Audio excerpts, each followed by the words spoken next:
Bonjour à tous, bienvenue sur le podcast quasi mensuel de la cellule. Comme vous le savez, sur le podcast de la cellule, on fait des podcasts sur sens hexalogie, mais également des podcasts sur le jeu de rôle en général, sur les théories rôlistes également. Aujourd'hui, j'ai réuni une Dream Team, la même Dream Team que dans le podcast sur le JDR Indie. J'ai bien sûr nommé Fabien Ilvain. Fabien, salut. Comment vas-tu ? Ça va. Ça va la pêche depuis la dernière fois ? Ouais, à fond. T'as pas l'air très bien réveillé là. Apparemment hier soir t'as fait une espèce de noce ou je sais pas quoi. Ouais. On a eu du jeu de rôle jusqu'à 5h du matin. On va survivre. Avec nous également pour présenter ce podcast, Frédéric Sintès. Bonjour. Ça va la forme ? Un peu pareil, du jeu de rôle jusqu'à 5h du mat. C'est marrant, j'ai l'impression qu'on a joué la même partie en fait. Également avec nous Christophe Beuclet. Adieu. Pourquoi adieu ? C'est ce qu'on dit en Suisse, dans certains coins en tout cas. Ah d'accord, ok. Chez les familles, c'est pareil. Adieu. Ça marche. Toi, t'as l'air d'avoir la pêche, toi. Ouais, je suis à bloc. Toi, quoi. t'as l'air. Toi, t'as l'air d'avoir. Et puis toi, ça va, Rome ? Ah bah écoute, ouais, ça va, nickel. Alors aujourd'hui, le thème de ce podcast, c'est le big model, le gros modèle. Qu'est-ce que c'est que ce truc ? Eh bien, ça va être un petit peu le thème de ce podcast. Alors la question est tellement vaste que finalement on a décidé de la présenter un peu de manière originale. Fabien et moi, Fabien, tu cuisiner. on va vous cuisiner parce que Frédéric Sintès et Christophe Beuclet sont deux spécialistes en fait du big model et donc francophones hein, parce que bien sûr surtout Christophe. outre-Atlantique il y a je vais essayer bien sûr d'autres de spécialistes. combler un peu éventuellement si jamais j'ai des idées. Mais bon. En fait, ouais, d'accord. Mais quoi qu'il en soit, on va présenter ce podcast de la manière suivante. Nous, on va un petit peu chercher à vous cuisiner, à vous poser des questions que se posent peut-être les gens sur cette chose. Et voilà, c'est un petit peu comme ça que ça va se passer. Fabien, je te laisse commencer les hostilités. Alors, je vais commencer par une question qui est un peu bizarre, mais qui est vachement importante. C'est à quoi ça sert le big model ? Ça m'apporte quoi, moi ? Enfin, ça m'apportera quoi une fois que j'aurai fini d'écouter ce podcast comme joueur ? Comment ça change mon jeu de rôle ? Comment ça change mes parties ? Alors, qui veut répondre ? Frédéric ? Alors, donc moi j'ai découvert le big model parce que c'est Christophe en partie qui m'en a appris la majeure partie. Ouais. En fait, ça permet des fois de mettre à jour certains fonctionnements dans le jeu de rôle qui sont souvent inconscients, qu'on a tendance à faire par habitude ou par habitude principalement. Ça révèle un certain nombre de processus à l'œuvre. Bon, bien sûr, c'est une modélisation, c'est une théorie, donc ça ne dit pas forcément des choses absolues auxquelles on doit dire amen, mais en attendant, ça offre quand même véritablement un outil qui nous permet d'analyser ce qu'est le jeu de rôle fondamentalement, mais toujours en considérant qu'il s'agit de ce qui est observable, pas de ce qui se passe dans la tête des gens. Finalement, toutes les parties peuvent être définies dans le cadre de cette théorie. Tout type de partie, toutes les habitudes de jeu peuvent être discutées, définies par la théorie. Christophe ? Ouais, carrément. Ouais. On peut analyser en tout cas, plus que définir. Ouais. Mais tout ce qui est du jeu de rôle est censé être analysable par cette grille de lecture qu'est le big model. D'accord. Une question peut-être un peu plus concrète. Ouais, c'est que peut-être nos auditeurs ne connaissent pas le big model et ses origines. D'où est-ce que ça vient ? Bon, Alors le big model est un ensemble de théories qui ont été développées au fil du temps sur The Forge. Ouais. Un site anglo-saxon sur le jeu de rôle dédié au jeu de rôle indépendant, puis dont on parlait la dernière fois. Voilà. Les contributeurs principaux sont Ron Edwards, Vincent Baker, Ben Lehman, on aurait encore d'autres, Ralph Mazza, qui sont tous aussi des auteurs de jeux de rôle essentiellement. D'accord. Et qui en fait ont coulé dans cette théorie des choses qu'ils ont découvertes en jouant, qu'ils ont découvertes en écrivant leur propre jeu, et ils ont tenté d'en faire quelque chose de globalement cohérent. D'accord. Bien que il y a plusieurs détails sur lesquels les gens ne sont pas vraiment à 100% d'accord. Il n'y a pas de. Donc en c'est fait, pas une bible finale qui dit c'est comme ça que tu analyseras le jeu de rôle. D'accord, parce qu'en fait c'est une collectivité de papier finalement qui ont été rassemblés et puis on l'a appelé ça le big model. Alors. Ou alors il y a vraiment un théoricien quand même qui. Il il y a une évolution d'articles qu'on peut consulter justement sur la Forge, qui ont en revanche quasiment, ou tous été écrits par Ron Edwards, qui dit bien qu'il s'est inspiré des discussions avec ses autres personnes, Ouais, bien sûr. et toutes sortes de gens qui sont passés poser des questions. Et donc il y a une bonne partie qui a été traduite en français par BTG, PTB. PTG PTB a traduit les premiers articles. Ouais. D'accord. Le système est important. Ou ça c'est Ron Edwards à peu près seul, si je me rappelle bien, qui a dit bon ben on peut dire ce qu'on veut, mais finalement le système est important. D'accord. Alors, je caricature à fond, mais Justement, il donne justement, puisqu'on commence donne des arguments très Alors, importants à ce sujet. peut-être justement revenir un peu à ta question. Ça y est, le marronnier est parti. À quoi Voilà. ça sert là, Fabien? Je sais pas. Bah ouais. Quand tu veux. À quoi ça sert? Est-ce que on peut avoir un exemple précis de de ce que ça permet de réaliser le Big Model? Je pense pas, non, qu'on peut avoir d'exemples précis sur. Voilà, ça c'est. Je ne saurais pas dire, voilà, ce jeu, c'est un pur produit du Big Model. Ouais, mais alors un mécanisme de jeu ou Même pas. C'est une théorie qui permet une certaine prise de conscience, comme l'expliquait Frédéric au début, Ouais. et qui ensuite nécessite la créativité de l'auteur pour arriver à quelque chose. Donc, ça reste très, très vaste en termes d'application. D'accord. Moi, j'aime. J'ai peur de dire, voilà, ça c'est. Lisez le Big Model, ensuite vous saurez écrire un jeu de rôle. C'est pas Ouais, ça que j'ai non. envie de dire. D'accord, ok. Mais lisez le Big Model, rendez-vous compte de certains mécanismes qui sont à l'œuvre en jeu de rôle. Peut-être vous n'êtes pas d'accord, peut-être vous êtes d'accord, mais prenez-en conscience, réfléchissez-y, et ensuite, éventuellement, En fait, si vous êtes écrivain, ou bien si quelque chose clochait dans vos parties de manière générale, allez-y. Ouais, j'ai vraiment travaillez l'impression, tel que tu nous présentes Frédéric et tel que nous est en train de nous présenter Christophe là, en ce moment, que c'est un espèce de dictionnaire pour bien dire ce qui se déroule au cours d'une partie et bien expliquer ses problèmes et ses soucis. Je me trompe ou pas, Fred? Tu voulais intervenir? Oui, en quelque sorte. Alors il y a en effet, dans LNS et autres sujets de théorie rôliste, Ron Edwards dit en fait, premièrement déjà je m'adresse à ceux qui ne sont pas satisfaits par leur activité rôliste, et mon but est de leur donner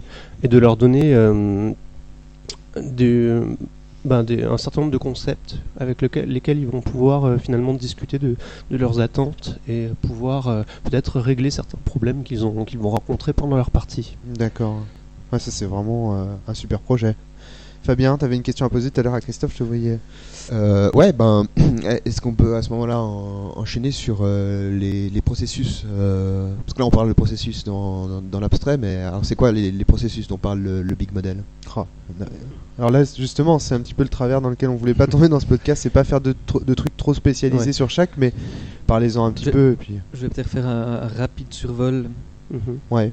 Vas-y Christophe. Par rapport à ce que tu disais sur le système est important, il y a quelque chose que j'aimerais peut-être amener.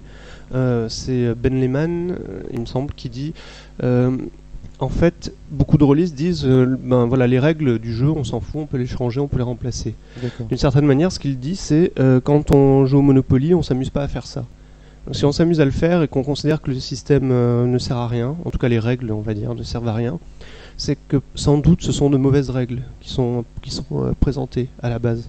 Ouais. Si on peut les remplacer et améliorer notre expérience de jeu, c'est que ces règles finalement n'ont pas vraiment n'apportent rien au jeu, n'apportent rien à l'expérience ludique.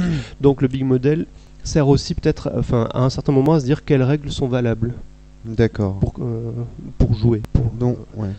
On avait consacré à un moment donné dans cette session de podcast un podcast sur le système. Et moi je défendais justement aussi cette idée-là. Alors ça me plaît bien le Big Model là. Christophe, tu voulais faire un petit survol des concepts rapidement du Big Model? Voilà, je crois que ça peut valoir la peine de se rendre compte à quel niveau opère le Big Model. Ouais, carrément. Il est, dans un premier temps, il distingue essentiellement 4 justement niveaux de détail. Et le truc vraiment important, c'est qu'il commence par parler de l'aspect social du jeu de rôle. On commence par dire, bon, on peut dire tout ce qu'on veut sur les personnages, l'univers, etc.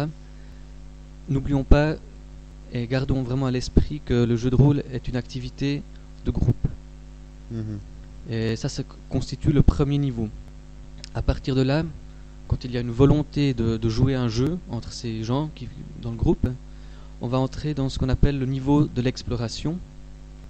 L'exploration, c'est essentiellement ce qu'on appelle plus régulièrement faire du jeu de rôle. D'accord. C'est décrire des événements. Jouer au jeu de rôle. Voilà. Ouais. Décrire les événements qui ont lieu. Tel et tel personnage dit ça, tel et tel personnage fait ça, mais pris sur toute la durée de la partie. C'est vraiment ce qu'on a tendance à prendre pour l'activité du jeu de rôle. Donc ce qui se passe autour de la table, j'ai envie de dire dans la réalité, puis ensuite dans un deuxième niveau, ce qui se passe autour de la table un peu en termes de partie, quoi. Voilà, en termes sur la durée. C'est-à-dire qu'il y a une même quand on mange des pizzas en jouant à un jeu de rôle, par exemple, quand les joueurs mangent des pizzas en jouant à un jeu de rôle, ça fait partie du niveau social. Carrément, oui. D'accord. Ouais. Et par contre, en revanche, lorsqu'il dit mon personnage fait telle chose, ok, fais un jet de machin, ça fait partie du deuxième niveau que tu cites. Je me trompe? Voilà. Après, on va encore rentrer sur deux niveaux. On a le niveau des techniques. Ce sont l'ensemble des procédures qu'on applique tout au long de la partie pour jouer. D'accord. Que ce soit le système de dés, que ce soit le fait qu'on ait un MJ qui ait préparé un scénario et qui va faire jouer ses joueurs. Tout ça fait partie ce sont différentes techniques qu'on met ensemble. Et d'un moment à l'autre, quand on est vraiment dans le vif, je lance un lancer de dés, je lance des dés, je consulte un tableau, je dis quelque chose à un MJ, ou bien en tant que joueur, je ris parce que la scène est drôle. Ouais. Tous ces petits événements ponctuels, on appellera ça des instantanés. Ça c'est quand même excellent, c'est-à-dire que le Big Model considère que finalement le MJ qui arrive avec son scénario prêt à le faire jouer à ses joueurs, ce n'est qu'une technique parmi d'autres en fait. Alors que pour beaucoup, c'est le jeu de rôle, ça. Je veux dire, c'est uniquement ça le jeu de rôle. Et nier cela, c'est nier le jeu de rôle. Alors que là, en fait, le Big Model considère qu'il s'agit juste d'une technique parmi tant d'autres, si j'ose dire. Voilà, une technique souvent utilisée, qui peut très bien fonctionner, mais justement, en remettant dans ce contexte plus large, on va peut-être une fois se dire, ah bah tiens, si on faisait autrement. Donc là, on peut répondre déjà un petit peu à la question de Fabien aussi. C'est à quoi ça sert le Big Model? Enfin, moi j'ai l'impression, en vous écoutant en tout cas, que ça sert aussi à prendre du recul vis-à-vis de sa propre pratique. Enfin, c'est ce que tu disais, ce que signalait Frédéric au début. Et là, c'est clairement évident. Frédéric, tu voulais intervenir pour compléter les propos de Christophe ou non Non, d'une certaine manière, c'est vrai que là, moi je voulais souligner, en effet, on est des individus autour d'une table en train de jouer. Et ça, c'est très important parce que ça crée une dimension.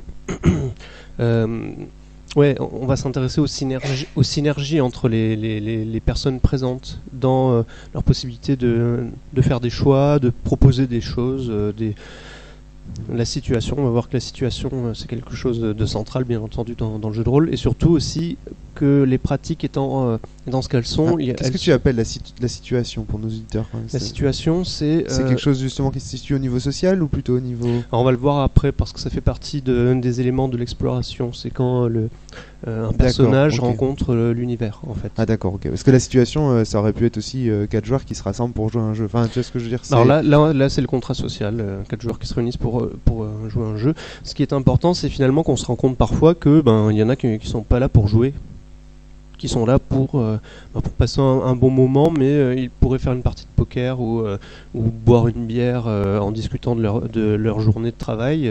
Ce serait aussi bien pour eux, voire peut-être des fois mieux. Donc il y a des contrats sociaux qui sont fonctionnels d'une certaine manière déjà, et d'autres qui le sont un peu moins. Si on admet que tout le monde est là pour prendre plaisir à partir de l'exploration, c'est-à-dire l'exploration se base toujours par rapport j'emploie un gros mot, à la fiction. C'est-à-dire que on rencontre des fois des tables de jeu qui disent faire du jeu de rôle et finalement ne font que lancer des dés sans véritablement générer de fiction. Il y a d'autres fois où on fait de la fiction pure sans forcément lancer de dés. Les pratiques en jeu de rôle sont tellement variées que c'est extrêmement difficile finalement de se comprendre quand on n'a pas la même culture du jeu de rôle. C'est marrant, ça me fait vraiment penser, parce que je l'ai réécouté depuis maintes et maintes fois, mais au podcast qu'on avait enregistré la dernière fois sur le JDR Indie. Fabien, est-ce que tu as d'autres questions pour relancer un peu tout ça? Oh, je te vois prendre tes notes là. Oh, ça va blaster les gars. Attention. Grenade. On peut utiliser un joker ou appeler un ami. Non, enfin moi, est-ce que Vous avez un qui veut gagner des millions en Suisse? Enfin, un équivalent? On capte la télévision française quand même. Ok, d'accord. les bon, pauvres. oh là là là là là. Ouais, c'est clair. Alors là, C'est pas un cadeau. on va pourrir les Suisses. Mais en Suisse, on n'a pas envie de gagner des millions, on est tous millionnaires. Alors- ce que je comprends, enfin, moi j'ai des questions encore, t'inquiète, mais Oh là ce là, que oui, je m'en doute. ce que je comprends du big model, d'après ce que vous êtes en train de dire, c'est que finalement il y a beaucoup plus de choses qui sont possibles que ce qu'on nous raconte ou ce qu'on se raconte habituellement. Finalement, il y a beaucoup de choses qui sont contingentes, c'est-à-dire qu'on pourrait ne pas avoir certaines techniques comme le scénario, comme le meneur, comme plein d'autres trucs, et que à côté de ça, il y a aussi beaucoup de choses qui n'existent pas encore, mais qu'on peut inventer, qu'on peut développer. Alors comme ça n'existe pas encore, j'ai du mal à définir ce que c'est, mais Ouais, Bah, bien sûr. voilà, c'est un peu l'enseignement, le premier grand enseignement que je comprends d'après ce que vous me dites. Ouais, je pense que c'est ça le premier rapport qu'on a. Et justement, cette réalisation-là, comme je disais au début, ne permet pas tel quel de remplir un formulaire de recette, enfin suivre une recette et créer un jeu de rôle. C'est juste un constat dont l'auteur va se saisir. Tout est possible. Et ben après, c'est à lui de bosser quand même. Mais il y a quand même le modèle autour, il y a quand même le cadre. Voilà, il C'est-à-dire, a par exemple, une sans façon contrat de- social, pas de partie, par exemple. Alors, Typiquement, ouais. Alors bon, on pourrait peut-être revenir sur ce truc de contrat social, c'est quelque chose qu'on retrouve un petit peu souvent sur les forums. Moi je vois ça, contrat social, moi ça me fait tout de suite penser à Jean-Jacques Rousseau et c'est tout. Alors j'aimerais bien que vous nous expliquiez un peu quel sens ça a dans le Big Model. Frédéric. Bon, j'ai remarqué que d'ailleurs c'est un terme galvaudé, le contrat social. J'ai remarqué qu'il était parfois utilisé pour Je vois Christophe qui dit oui. établir des techniques de jeu auxquelles on ne pense pas forcément. Des habitudes, par exemple, le MJ a tendance à jamais lâcher l'affaire quand les personnages essaient de baratiner un suspect dans une enquête ou quoi. Ça n'a rien à voir. Ça fait partie des techniques. Le contrat social, voilà, c'est on est ensemble pour jouer, comme je l'ai dit juste avant. Et déjà là-dedans, il y a quelque chose d'important parce que on se rend compte que ne serait-ce que les relations entre les personnes peuvent influencer grandement la qualité de la partie. Mhm. Voilà, donc je sais pas s'il y a beaucoup plus à dire, si tu as d'autres choses, Christophe, à apporter à ce niveau-là. Christophe, ouais. Non, je crois que c'est. Il n'y a pas un ensemble de règles tacites en fait, genre bon, Bien sûr, ouais. genre par exemple un truc Ouais. typiquement dans les jeux de rôle où la division, par exemple des personnages joueurs entraîne l'ennui de certains autres, on va chercher à se rassembler forcément et on va éviter de quitter la table pour aller vivre une histoire d'amour si le scénario que le MJ a préparé c'est de battre un dragon et de récupérer un trésor dans le donjon. Ça fait pas partie du contrat social, le fait de respecter certaines règles comme ça, du genre on reste en groupe, Christophe. Ouais, quand même. Le groupe va se réunir parce qu'il a envie de jouer à un jeu donné, D'accord. dans l'idéal, je dirais. Effectivement, donc si on ne s'est pas mis d'accord sur ce à quoi on va jouer, on va avoir des situations, risque de voir des situations comme tu le décris apparaître où en fait il y en a un qui veut draguer la princesse, l'autre qui veut aller dans un donjon tuer des rats pour monter de niveau. Enfin, Tuer des rats, ça me fait penser à Zelda. Alors que- Il y en a un qui alors- va vouloir casser des pots pour trouver des rubis. alors même que le groupe s'était réuni pour faire du jeu de rôle. Hein. Il y avait Donc il y a vraiment la question de est-ce qu'on veut jouer à un jeu de rôle, si oui, lequel, est-ce qu'on est bien d'accord sur ce que ça veut dire. Donc ça je pense que ça fait partie de contrat social. Il y avait un texte que je trouvais, moi, extraordinaire, qui est dans le bouquin d'Olivier Caïra, Les Forges de la Fiction, le chapitre 10. Le chapitre 10 parle des Ah oui, le chapitre 10, de la page 132 à la page 148. Exactement. Exactement. dans lequel il parle des exigences, c'est-à-dire que quelles sont les attentes en fait qu'on peut avoir pour le jeu de rôle en tant que joueur. et il fait toute une liste, il parle de la progression, donc j'ai envie que mon personnage d'aventure en aventure devienne de plus en plus puissant. Il y a le mystère, c'est-à-dire plus exactement la résolution d'une enquête. Il y a le fait d'apprendre de nouvelles connaissances. Il y a tout un tas de choses, et je pense que j'ai l'impression que ça rejoint ce que tu dis. C'est-à-dire comment on va s'amuser dans notre jeu de rôle. Qu'est-ce qui va nous... Exactement, ça c'est un point de départ très important pour passer vraiment de ce niveau d'analyse du contrat social à l'exploration. D'accord. Si ça c'est pas clair, tout ce que tu viens d'expliquer, il y a des chances que le groupe s'arrête de jouer un moment puis doivent s'expliquer sur qu'est-ce qu'on est en train de faire. MJ, tu nous as trompé, on voulait pas faire d'enquête, on voulait tuer des monstres. D'accord. Et ça, je crois que c'est le deuxième grand enseignement, j'ai l'impression, de toute cette réflexion. C'est-à-dire, il y a différentes manières de s'amuser, et il faut que, d'une part, on soit relativement d'accord sur les manières de s'amuser qui nous intéressent, hein, et qu'en plus, il faut que le jeu nous permette aussi d'y arriver. Oui, alors bien sûr, Olivier Caïra n'a pas participé au Big Model, au cas où certains se poseraient la question. Néanmoins, c'est intéressant de voir en effet qu'il y a des passerelles entre différentes théories. Ouais, c'est sûr, ouais. Tu fais bien je pense que tu fais bien de le citer, parce que ça c'est... De quoi? De citer Olivier Caïra qui a une autre analyse peut-être. Ouais. Mais il se qui rejoignent. qui par d'autres biais revient souvent à des conclusions similaires. Et en plus, ça existe en français, donc c'est cool. Les auditeurs peuvent aller le lire. Ouais, Les Forges de la Fiction, édition CNRS. Beaucoup de rôlistes le connaissent déjà, mais le chapitre 10. On a eu l'honneur, nous, de l'avoir sur un de nos podcasts, présent sur le podcast sur la religion. Il nous a sorti des anecdotes croustillantes, c'était vraiment sympa. Donc, quoi qu'il en soit, effectivement, Olivier Caïra n'a pas participé au Big Model. Je crois même qu'il a dit qu'il n'avait pas eu trop envie de s'intéresser à ce que disait la Forge pour partir vraiment d'analyse brute et puis trouver ses propres réflexions, quoi, en fait. Parce que la Forge, c'est quand même un truc qui existe. Ça existe depuis combien de temps finalement, la Forge, ce Big Model 2001. Ouais. Donc c'est l'Odyssée de l'espace. Alors en fait, le Big Model est exactement. Non, le Big Model est venu ensuite. Je crois que l'article le système est important est écrit en 98. 98, hein, fantastique. Traduction romarique. 98 pour je crois que c'est bon, hein, les Français sont habitués, j'espère. 98. Ensuite, la Forge a été fondée au 2001, c'est tout ça. Et les discussions ont continué sur la Forge. Et je pense que le LNS et d'autres sujets de théorie rôliste. Ah, justement. Est sorti par rapport à ces alentours là.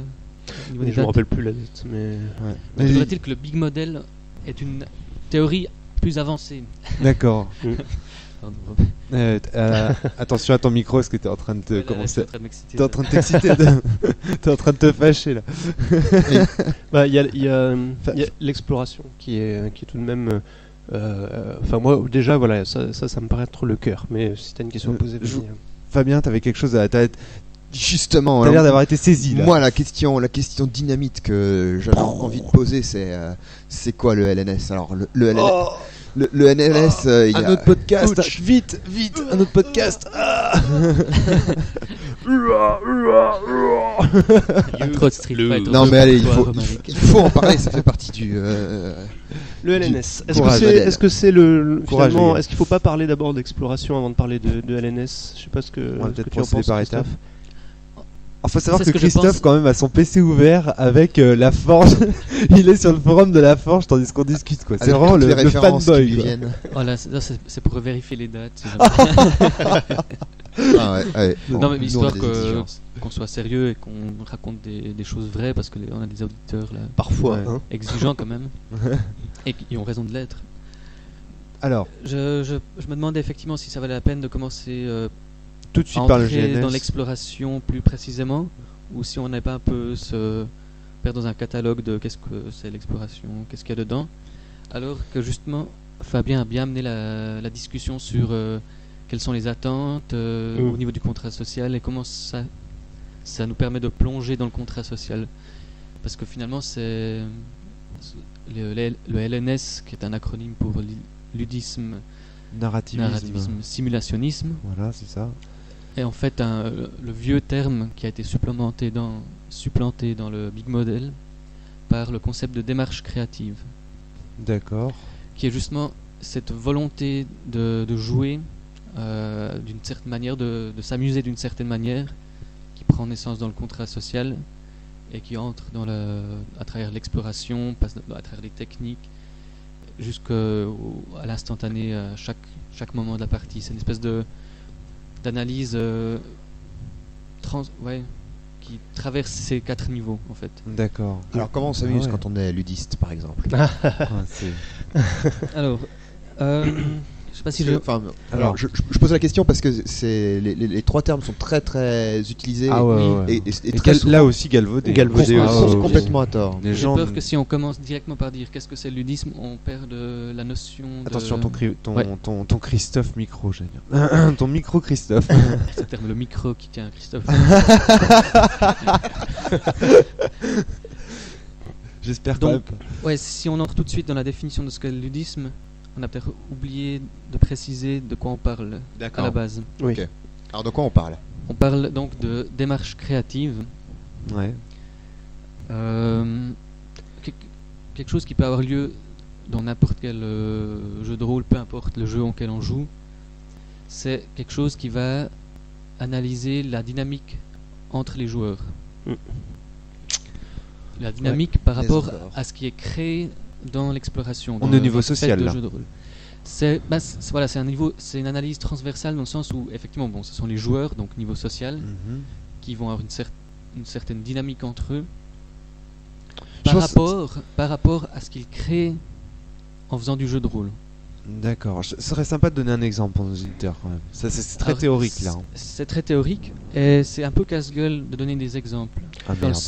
Pour la raison suivante, c'est que si je vais donner un exemple, je vais forcément m'arrêter. Je vais donner un exemple de scène concrète. Voilà, il y a un chevalier qui défie un autre. D'accord. Voilà, les joueurs sont tout excités. Ça va cogner. Mais en fait, la démarche créative, c'est quelque chose qui s'inscrit dans la durée de toute la partie, peut-être même sur plusieurs parties.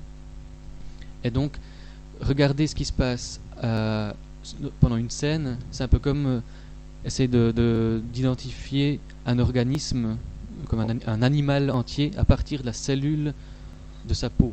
Oh, quelle comparaison extraordinaire. Non, mais je vois tout à fait ce que tu veux dire. Pour avoir, la cellule de la peau d'un chien n'est pas le chien.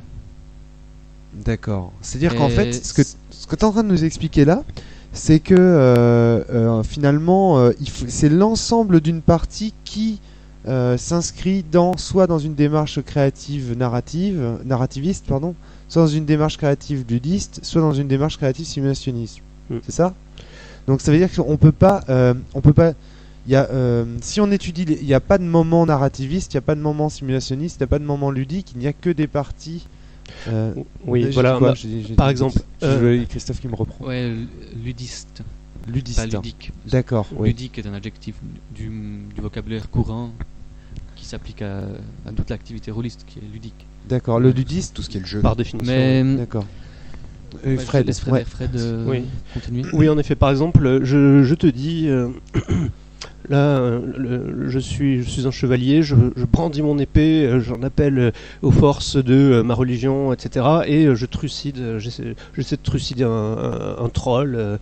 Mon ami à côté me dit fais gaffe, attention, voilà. Bon, ça, on ne peut pas dire si c'est en effet ludiste, narrativiste ou simulationniste. Ah oui, effectivement. Voilà. Alors, il faut savoir d'ailleurs que ces 3 termes ont été remplacés parce que il y a pas mal de confusion. D'accord.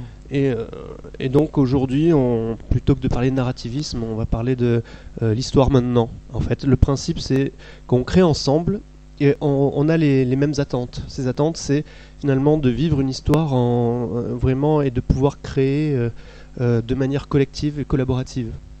Donc si il y a un MJ qui a un scénario hyper bien ficelé, que les joueurs ne font que dire je vais à droite, je vais à gauche, ok je le tue, non je suis pas d'accord avec lui, ben, en fait on ne peut pas dire qu'on a une démarche créative et encore moins narrativiste en fait, ou story now, alias histoire maintenant. D'accord. Le simulationnisme, on a aussi un gros problème, c'est qu'en France depuis pas mal d'années, le simulationnisme ça définit des jeux dont le système a une modélisation très, très complexe de ce qui se passe dans l'univers, de ce qu'on peut faire en fait. Effectivement, on confond un peu vite simulationnisme et simulation en fait. Tout à fait. Au sens de simulation réaliste, comme des simulations de vol dans le jeu vidéo, Voilà. etc. Alors je pense que le terme avait été choisi par Ron Edwards parce que quand même il y a ça prend racine là-dedans.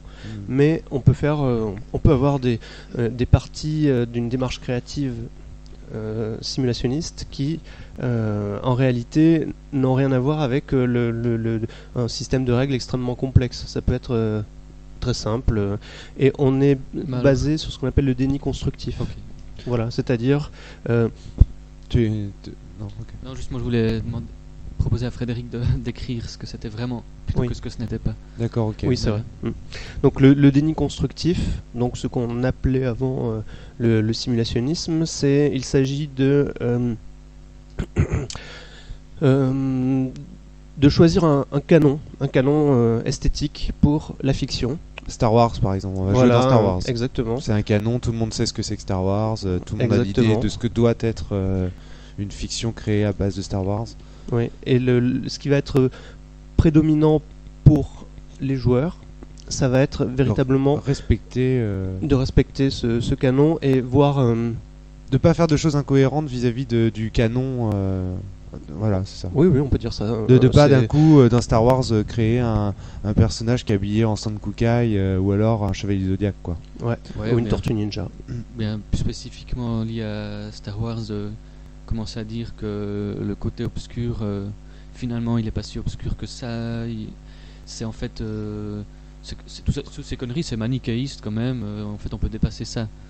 Ah bon, ça ce fait serait pas partie de Star Wars Ce serait ça une grosse critique de tout ce que est Star Wars quelque part. Tu casserais le lutte du bien contre le mal. Hein. On rentrera pas dans ce débat, mais je pense qu'on peut faire de très très bonnes parties de Star Wars en cassant justement le manichéisme du jeu. C'est même ce qui est intéressant. Oui, Enfin, c'est-à-dire de que l'univers. le canon appartient au groupe. Puis, il appartient pas au jeu. Il appartient au groupe, c'est-à-dire qu'en fait, Oui, ça c'est intéressant. Voilà, c'est-à-dire qu'en fait, si on y a décide pas de jouer de à jeu Star Wars narrativiste. sans manichéisme, Ouais. alors si on décide de jouer à Star Wars sans manichéisme, ça reste un canon acceptable pour cet univers-là. On modifie un peu les règles, mais on est d'accord pour, enfin les règles du monde, mais on est d'accord pour pour partager cette différence-là et dire ok, on joue à Star Wars sans manichéisme. D'accord. Ça fonctionne quand même. Ouais. Alors D'accord. juste un truc.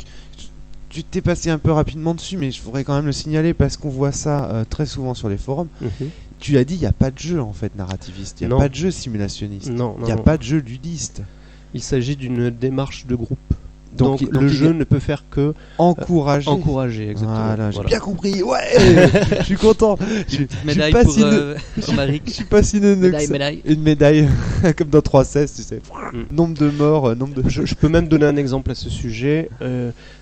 Par exemple, on peut prendre un jeu qui a une proposition créative. Alors la proposition créative, c'est je propose quelque chose qui va vous permettre de vous aider à avoir une démarche créative. Ouais.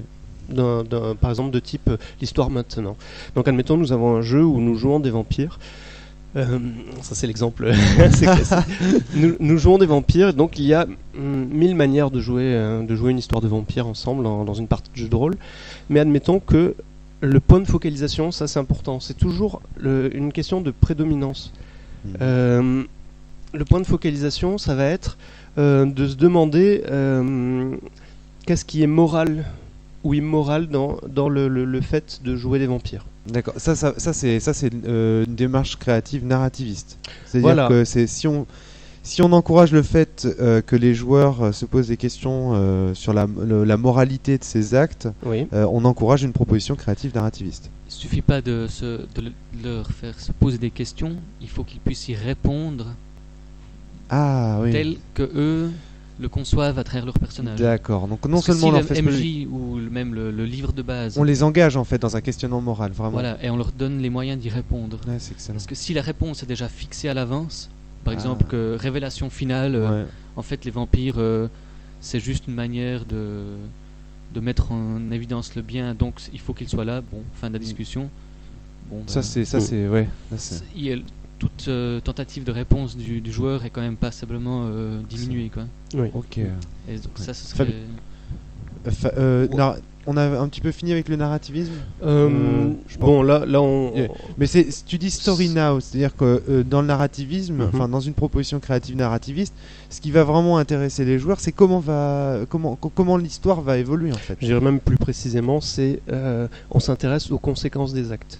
Pour pouvoir D'accord. explorer C'est bizarre, la teneur je vois le rapport morale avec d'une l'histoire. histoire. Je vois pas le rapport avec l'histoire en fait. Pourquoi ben- story now quand on parle de morale? Eh bien, tout simplement parce que dans la construction d'une histoire, quel que soit le support, on peut parler de livres, de romans, de films, etc. Écrire une histoire, à un certain moment, c'est soulever des questions, des problématiques, des thématiques, et par l'intermédiaire des personnages, de la situation, on va amener des propositions de réponse parfois à ces questions-là, ou tout simplement laisser les questions des fois en suspens. Et le narrativisme, c'est véritablement, ou l'histoire maintenant, c'est véritablement appréhender les conséquences des actes des personnages, dans le but finalement, en effet, De créer des dilemmes, Voilà. des épreuves morales, etc. Voilà, tout à fait. Alors, dernière, Peut-être puis que après on Christophe passera aux aura, questions non de Fabien, je pense, mais dernière. Ah, tu veux ajouter quelque chose, Christophe, peut-être? Sona. Ouais, un reproche que j'ai souvent entendu, c'est ouais, mais c'est super intello, tout ça. Puis en fait, non, c'est probablement le. Il y a- Ouais. il y a moyen d'être très terre à terre tout en faisant du narrativisme. Je joue un paladin. Voilà, j'arrive à une situation, je suis confronté à la situation suivante. Il y a une veuve que je devrais défendre, qui en fait a commis un péché. Comment est-ce que je décide de traiter cette situation? Est-ce que je la punis parce que je la laisse être punie par le méchant chevalier qui veut la porter au loin, D'accord. alors que je devrais la défendre? Ou est-ce que finalement je la défends malgré le péché qu'elle a commis? D'accord. Typiquement, si c'était une traîtresse, elle avait donné des informations à l'ennemi. Et donc, si tout un jeu Tu de vois, rôle est basé autour de je ce suis là, mais rôle-là, qu'est-ce que je dois faire? Et ça n'a rien de très. Enfin, présenté comme ça, il me semble que c'est pas trop. Enfin, intello. voilà, non, on est dans le truc. On Mais doit je pense que répondre. tout le monde a. Enfin, je pense que Ça, tous c'est les un truc joueurs de que j'ai- jeux de rôle ont connu des phases où ils se sont posés des questions d'ordre moral en jeu de rôle. Carrément, Mais oui. après, de là à faire en sorte que toute une partie s'oriente vers ces questions, c'est autre chose. C'est-à-dire que. Oui. Et c'est pour ça que souvent on a tendance à se dire que narrativisme, ludisme et simulationnisme peuvent se jouer en tout, dans une seule et même partie. On a des phases de ludisme, on a des phases de narrativisme, on a des phases de simulationnisme. Non, en fait. Ce qu'il faut, c'est que toute une partie soit de telle ou telle manière pour qu'on puisse la dire. Oui, c'est-à-dire que les scènes au cas par cas, on s'en fout, c'est pas ça qui va nous dire quelle est la démarche créative. D'accord. C'est véritablement une logique de création sur sur un certain nombre de cycles, et surtout, en fait, pour que cette logique de création fonctionne, il faut qu'il y ait de l'approbation en face. Quand on parle d'approbation, c'est de la reconnaissance sociale d'une certaine façon. Par exemple, tu vas dire finalement, allez, je la bute cette chienne. Et ben t'en as un à la table qui va faire oh là là, je m'attendais pas à ça, quelle décision horrible. Alors attends, là il y a une ambiguïté. Est-ce que c'est au niveau de l'exploration ou au niveau social que le joueur dit je m'attendais pas à ça? Est-ce que c'est le personnage ou est-ce que c'est le joueur? C'est le joueur. Là. C'est le joueur. D'accord. Oui, c'est pour ça qu'on parlait du contrat social. C'est extrêmement important de toujours garder à l'esprit qu'on est des êtres humains qui ont une activité créative ensemble. Je voudrais quand même essayer de donner une espèce de structure à ce podcast, mais c'est pas évident. Fabien, je reviendrai à toi, mais je voudrais quand même qu'on finisse par présenter la démarche créative ludiste. C'était ça ta question? Ouais. En fait, ouais, C'est ça. je voulais faire une Parce qu'on a une bien redite enfin une synthèse de tout ce que vous avez dit jusque-là sur le. Ouais, checker si c'est bon. Voilà, donc Mais le ludisme, et ensuite, il l'a pas présenté. absolument. Et ensuite, vous invitez à passer au ludisme. Christophe, tu veux en dire deux mots du ludisme? Est-ce que tu voulais faire ta récapitulation? On fera la récapitulation après le ludisme. Vas-y. Le ludisme serait, quant à lui, la proposition suivante. On se donne toute une série de situations où le joueur est amené à résoudre, à surmonter des défis en utilisant son sens de la stratégie, son goût du risque. Par exemple, remarque, est-ce que tu es prêt à prendre un risque pour ton personnage pour aller défoncer la gueule à ce monstre? Ouais. Et On parle encore du joueur là. Ouais. Le sens du défi. D'ailleurs, du il a dit joueur. Romaric, il a pas dit Voilà, exactement. Aragorn. voilà, Je sais pas c'est quoi. ça qui lui ressemble. Ah le non, chapeau. au secours, au secours.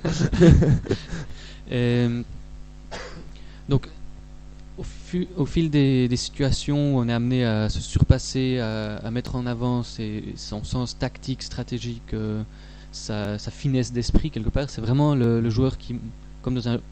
Comme des énigmes que le joueur, par son cerveau, doit résoudre dans un jeu vidéo, par Voilà, il y a exemple. de ça. Il y a clairement de ça. C'est-à-dire Et que ça- c'est le joueur qui peut se féliciter d'avoir gagné le scénar. Voilà. Quoi. Exact. Enfin, le scénar, oui, ou bien Enfin, je veux dire l'énigme, enfin d'avoir résolu Exactement. l'énigme. Ouais, je suis Ouais. plus fort que toi, Christophe. On parce parle qu'on de, Exactement, on parle c'est de ça. droit de se vanter. le droit Voilà. de se vanter. Voilà. On acquiert un certain droit de se vanter, comme dans un jeu de plateau qu'on aurait remporté. Voilà, je suis content, j'ai D'accord. gagné, je vous ai bien mis. Et ça, voilà, quand ça se passe vraiment au niveau du groupe, on est content, voilà, on s'est donné, on respecte la manière dont les autres ont réussi, on les félicite, on se taquine sur j'étais plus fort que toi sur ce coup-là, etc. C'est toute cette dynamique qui garde pour source le jeu de rôle, ça il faut pas oublier, ce n'est pas un jeu de plateau. c'est Ouais, pas, ouais, ça ouais, reste attends. vraiment les décisions restent ancrées dans la fiction de ce qu'on crée. D'accord. Et ça alimente, comme dans un jeu, vraiment c'est du jeu de rôle, c'est quelque chose qu'on a tendance à entendre Et- sagesse rôliste. Voilà, et de la même façon que le post-montre narrativisme trésor, n'est pas forcément un télo, le ludisme n'est pas forcément neuneux, quoi. Mm. C'est-à-dire qu'on peut très bien aussi finalement avoir une histoire extrêmement fine Ouais, autour d'une partie ludiste. d'accord. En, Oui, mais c'est- oui, carrément. c'est Typiquement, moi, un je autre prends- positionnement de joueur. C'est-à-dire qu'en Imagine, fait, par c'est une exemple, forme. Tu prends un truc comme Death Note par exemple en jeu de rôle. Hein. Voilà, je tout sais à plus fait. qui est-ce qui sur Silent Drift disait qu'il avait Julien, envie de oui. développer un jeu, c'est Julien.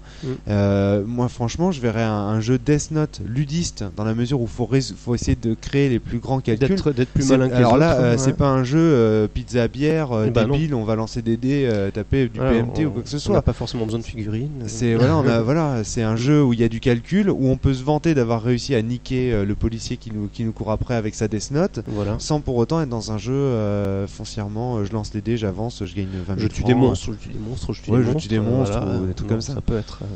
Tout à fait. Ouais. Donc subtil. narrativisme n'est pas un télo, c'est pas mal de.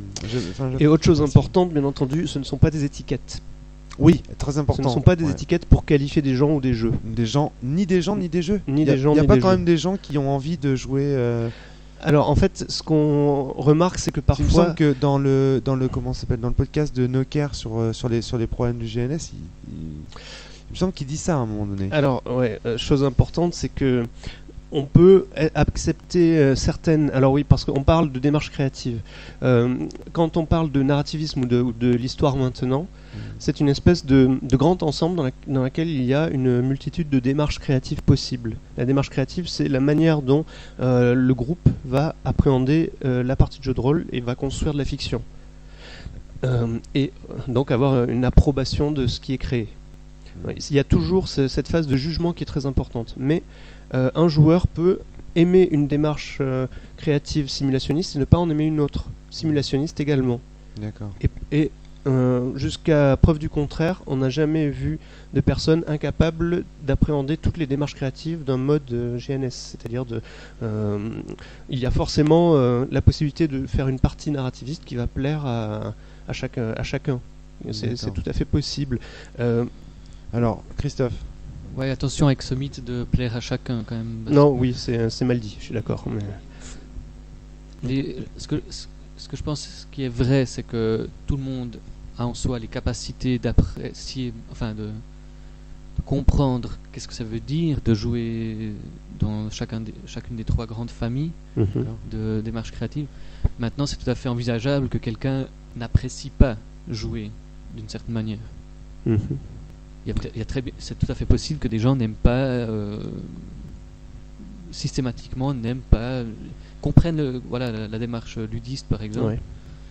mais n'y prennent aucun plaisir. Ça c'est En possible. En revanche, je pense qu'il est possible pour ces personnes-là, malgré tout, de mettre en place une partie qui sera ludiste, mais et qui puisse malgré tout satisfaire ses goûts personnels. Alors sans Même rentrer- si non. elle a Est-ce- pas. Bon, Alors, Ouais, bon, j'aurais c'est- peut-être pas rentré débat. dans les problèmes de fond de tiroir du GNS. Je vous laisse, je laisse à la Silent Drift le soin de. Et je voudrais revenir un petit peu à la synthèse que voulait faire Fabien, Ouais, qui voilà. va être très saine pour nos éditeurs, je pense. C'est ça. Donc, vous me reprenez si je me plante sur les Ah, c'est cool que tu. enfin, sur les démarches créatives. Donc, la démarche créative, c'est la manière dont on va s'amuser. D'accord. Donc là, ils sont en train de dire oui. de la ils sont- tête. oui, On l'entend voilà. pas, mais c'est vrai qu'on n'entend pas, mais ils font. donc la démarche créative, c'est la manière dont on va s'amuser. Si on dit on va avoir une démarche créative narrativiste, ça veut dire qu'on va s'intéresser au déroulement de l'histoire et aux choix qu'on va pouvoir faire dans cette histoire. Oui ou non? Oui, oui. Ok. Dans la création spontanée de cette histoire. Ouais. Spontané. Ok. Voilà. D'accord. Le spontané est important. L'histoire ne peut pas être écrite à l'avance, tout simplement parce que on a besoin d'avoir une liberté de choix Bah oui, et de pouvoir explorer les conséquences de ces choix. pour qu'une proposition soit créative, encore faut-il qu'il y ait de la créativité. Si c'est le MJ qui crée tout, ou Bien si c'est entendu. un joueur qui Il y a plus de crée tout, il liberté. n'y a plus de proposition créative, c'est clair. Alors ensuite, si on dit on est simulationniste, ça veut Non, hop, comme hop, ça, hop. on est. Pardon. Personne n'est. Notre démarche créative est simulationniste. Ok. Ok.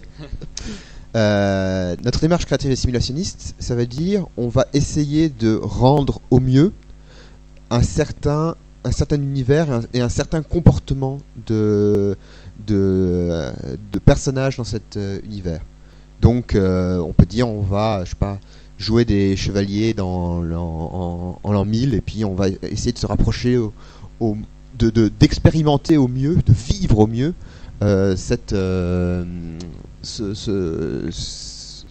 cette manière de vivre, de penser. Oui. Ok.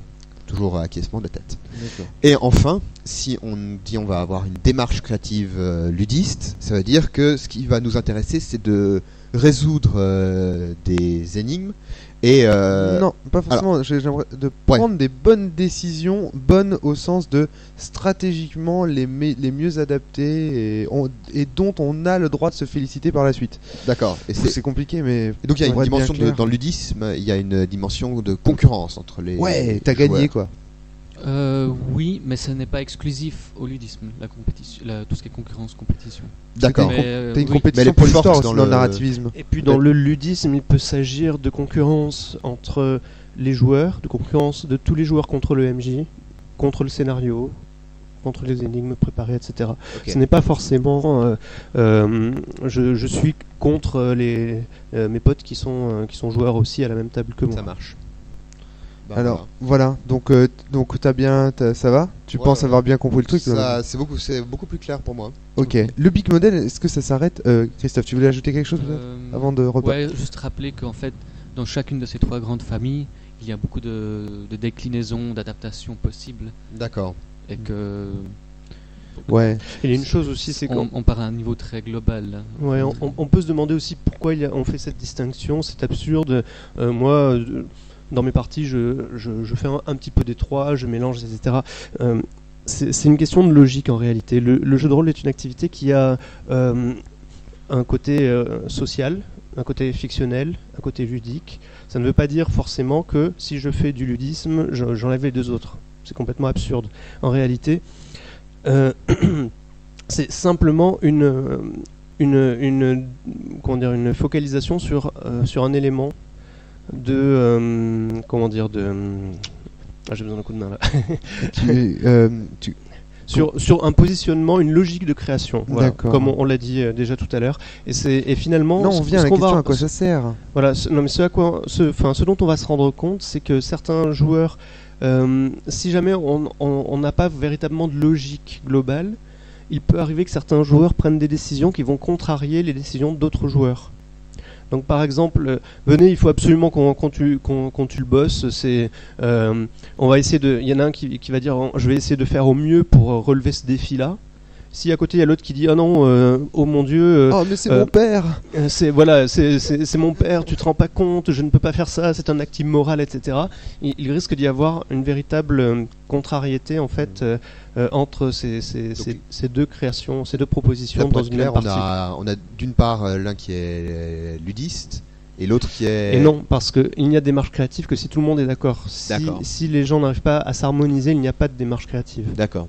Mais il peut y avoir des envies de la part des joueurs qui n'ont peut-être pas été discutées avant la partie, mais quelqu'un qui fondamentalement aurait envie d'être plutôt une démarche ludiste et quelqu'un qui aurait envie de participer à une démarche narrativiste. Et ensuite, justement, au fil de la partie, on va retrouver cette incompréhension fondamentale sur la démarche. Si ça vous dérange pas trop, j'aimerais bien quand même bon, le cas GNS effectivement est un cas très très intéressant, un élément un peu sexy du big model et qui a fait couler énormément d'encre virtuelle, etc. Je pense qu'on peut maintenant peut-être passer à autre chose. Le big model, c'est pas uniquement ça, Christophe. C'est aussi, vous disiez, le système est important tout à l'heure. On en a pas beaucoup parlé, alors que pour moi, en tout cas, ce qui m'a séduit quand j'ai entendu la première fois parler du big model, c'est cet aspect-là. Le système est important. Pourquoi est-ce que le big model montre que le système est important? Est-ce que l'un d'entre vous veut répondre à cette question? Est-ce que ça l'assomme direct? Je vois Christophe qui lève les yeux au ciel. Eh bien, on peut dire tout simplement que on parlait de proposition créative, donc à différencier de la démarche créative. La démarche créative, c'est celle du groupe. La proposition créative, c'est ce que le jeu va mettre en œuvre pour éviter de proposer des choses contradictoires en termes de, pour les joueurs en termes de démarche créative. Donc un exemple, si jamais les joueurs veulent relever des défis, il va falloir que l'ensemble des propositions, des règles du jeu, de l'univers, etc. Le soutiennent s'il veut que ça puisse fonctionner. Parce que au final, si on ne propose que des situations morales alors qu'on veut relever des défis, ça ne peut pas fonctionner. Il va y avoir un moment où ça va coincer. Donc le système, on le définit comme donc le principe de l'unplay, c'est le système, c'est la manière dont les joueurs se mettent d'accord pour prendre pour faire prendre des décisions pour faire avancer l'histoire. D'accord. Okay. Ouais, les événements imaginés, parce que l'histoire, on vient de l'associer à narrativisme. D'accord. Ah oui, de manière générale, pour faire avancer les événements. Bien vu, Christophe. Oui. Bien que, en fait, il y aura encore des discussions à ce sujet-là, mais ce sera pour un autre podcast, n'est-ce pas? Voilà. Donc c'est important parce que ça signifie que le système, quand on parle de système, donc dans cette théorie-là, on ne parle pas uniquement du système de résolution. Est-ce que je lance des dés? Est-ce que je ne lance pas de dés? Est-ce que j'ajoute mon bonus de carac ou pas? En fait, ce n'est pas que ça. Au début, moi, avant de vous rencontrer, pour moi, le système de jeu, c'était uniquement ça. Est-ce que je lance des dés? Ça se joue avec ou sans dés? C'était tout. Par exemple, la position, le rôle du maître de jeu ou le rôle des joueurs autour de la table, pour moi, ça faisait pas partie du système. Alors qu'en fait, quand on y réfléchit, bien sûr, c'est primordial. C'est-à-dire, en fait, c'est qu'on a des présupposés au niveau du jeu de rôle. On pense que le jeu de rôle, ça se passe comme on le pratique, et que c'est naturellement comme ça que ça se passe. Et d'ailleurs, c'est ce qui fait un bien fou dans les conventions. Et ça, je me souviens de l'intervention d'une des membres d'Eclipse dans le podcast de la cellule, dans un podcast précédent, qui disait mais finalement, ce qui est super important en convention, c'est de découvrir d'autres habitudes de jeu, d'autres pratiques. Et c'est dans les conventions qu'on s'aperçoit qu'en fait, personne ne joue au même jeu de rôle. Et donc, du coup, de mettre dans un livre de règles quel est le rôle du MJ. Est-ce que c'est un guide pour ses joueurs ou est-ce que c'est plutôt quelqu'un qui tend des pièges? Est-ce que son rôle c'est de récompenser les joueurs pour telle ou telle chose? Est-ce que par exemple il va devoir donner des points d'héroïsme s'il y a des choses qui lui plaisent? Est-ce qu'il va devoir récompenser les joueurs pour telle ou telle... C'est capital, merde, c'est le système, carrément, c'est ça fait partie intégrante du système. Et quand on a réalisé ça, enfin moi en tout cas quand j'ai réalisé ça, ça fait... la tour s'est effondrée quoi, Enfin non, mais j'ai toujours tendance à exagérer. Mes amis m'appellent le Marseillais. Mais bon, voilà. Je dirais un des points les Mais plus voilà, importants du système, c'est ce qu'on appelle le truc impossible avant le petit-déj. Et justement, Le truc ce podcast impossible est enregistré avant le petit-déj. Alors, je sais pas si c'est directement rattaché au Big Model. C'est pas. Disons que Ron Edwards a identifié ce problème au cours de ses réflexions sur le jeu de D'accord. rôle, donc oui. Alors, C'est quoi? Alors, le truc impossible avant le petit-déj. Partons d'abord tu me donnes d'une faim, hein, d'une putain. définition de ce qu'est une histoire au sens général. C'est en fait, on suit les actions d'un protagoniste. Un protagoniste a un objectif et pour atteindre cet objectif, il va rencontrer des obstacles sur son chemin, des épreuves, des obstacles. Et donc, en jeu de rôle, il y a une croyance relativement répandue qui dit que le maître de jeu a le contrôle de l'histoire et les joueurs ont le contrôle des personnages principaux de cette histoire. D'accord. Ce qui, en fait, est un problème.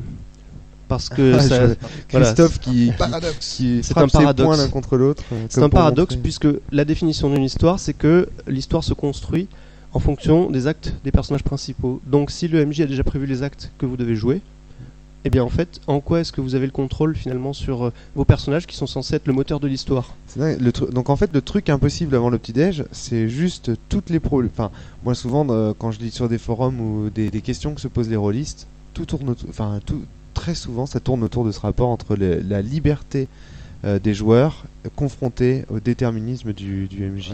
Tout à fait. Quand on parle de dirigisme, c'est Ouais, exactement par le truc exemple, impossible un dirige- avant le petit-déj. Oui, Ouais. bon, enfin ça dépend. Dirigisme, c'est un mot qui a un nombre de, je Ouais, pense, ouais, de d'accord. significations assez Ok. vaste. Le truc impossible avant le petit-déj a une définition relativement précise malgré tout et propose un certain nombre de solutions pour régler ce problème-là. C'est-à-dire comment aider le maître de jeu à avoir une préparation. Ça c'est Ron Edwards, le truc avant le petit-déj. Sur C'est The un peu Forge, tout. il y a beaucoup de personnes qui ont participé. Non Je suis presque sûr que c'est lui qui a inventé ce terme et qui en a parlé en tant que tel. D'accord. Maintenant, effectivement, le problème sous-jacent, des gens s'en rendent compte depuis le début du jeu de rôle, je pense. Mais Ouais. D'accord. Ouais. enfin, ouais, c'est ça aussi. C'est ouais. On dit que Ron Edwards a défini ça et ça. Il prétend pas avoir inventé ces choses. Il se trouve qu'il les a identifiées, qu'il en a parlé. D'accord. On dit pas que le narrativisme n'existait pas avant qu'il le décrive, Bien par sûr. exemple. Ok. Petite parenthèse. Et donc ce dont on se rend compte, c'est que les techniques qu'on utilise pour écrire un scénario vont peut-être pouvoir nous aider à certains moments à improviser si jamais les joueurs décident d'actions qu'on n'a pas prévues, etc. Donc en fait, ils ont identifié un certain nombre de manières de préparer les parties. Alors de mémoire, il y a différents principes. Il y a la scénarisation par bang. Alors, il s'agit de préparer des situations complexes dans lesquelles le joueur est catapulté et doit faire des choix. La scénarisation, enfin, tu as présenté le problème. Je pense qu'on va peut-être pas rentrer Ouais, dans le détail d'accord. Parce que les principes de scénarisation, ça pourrait carrément faire l'objet d'un podcast. podcast. Là, Ouais. il y a des choses à dire. si on commence à parler. D'accord. à Donc, partir là-dedans, c'est- donc tout ça pour dire qu'en effet, les Mais techniques, c'est bien d'avoir présenté le problème, le MJ, est-ce que voilà, la transparence des techniques du MJ, ou l'opacité, ou la manière dont il scénarise, ou prépare et laisse du lest aux joueurs, Ouais.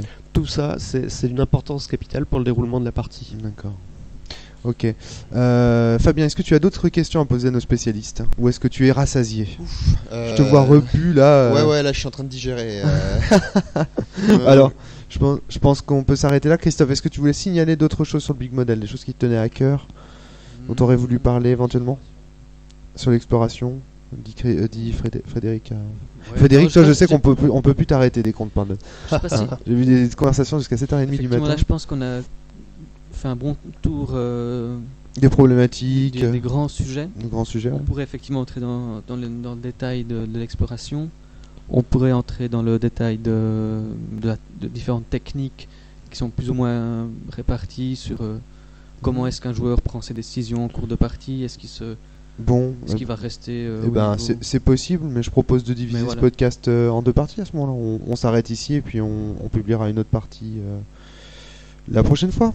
Pour laisser un peu nos auditeurs accuser le coup, se renseigner eux-mêmes. Il faudra qu'on mette des liens tout à fait, dans le billet qui accompagne oui, le blog. je vous préviendrai sur cette adresse à ce moment-là. Et puis on fera ça. Bon, en attendant, on va laisser nos auditeurs digérer un petit peu tout ça. Ciao. Allez, jouez bien surtout, c'est ça qui compte, parce que là, si vous commencez à... Mais franchement, intéressez-vous à ces histoires de Big Model. Si vous êtes créateur de jeux, si vous êtes joueur, si vous avez des soucis, si vous rencontrez des soucis, toutes ces questions peuvent vraiment énormément vous aider à problématiser, à verbaliser vos problèmes. Et enrichir la pratique. À enrichir votre pratique, ça ouvre des exactement, perspectives. à créer. C'est vraiment très très intéressant et je pense que tous autour de la table on peut confirmer que le Big Model nous a un peu ouvert les yeux à certains moments. Donc voilà. Allez, jouez bien, à bientôt. Ciao. Au revoir. Au revoir.